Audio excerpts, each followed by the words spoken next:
बातमी समोर येते कारण आता साई भक्तांना दर्शन रांगेतच मोफत प्रसादाचं कुपन दिलं जाणार आहे। साई मंदिरातील रांग आणि भक्त निवासामध्येच हे कुपन मिळेल। आजपासून याची अंमलबजावणी सुरू झाली असून शिर्डीतल्या मोफत भोजनामुळे भिक्षेकरी तसंच गुन्हेगारी वाढत असल्याचा आरोप करण्यात आला होता आणि त्याच पार्श्वभूमीवर आता साई दर्शन घ्याल तरच मोफत जेवण मिळणार आहे असं या निमित्ताने सांगण्यात आले।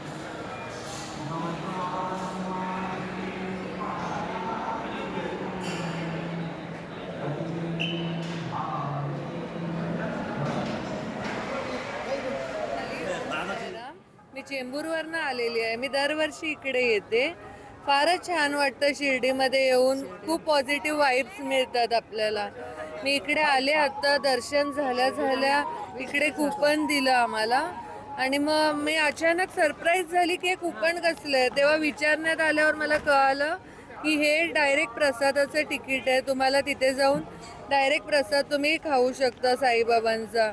पण हा निर्णय मला फारच छान वाटला की इकडेच दर्शन झाल्या आपल्याला हे कूपन दिलं जातं।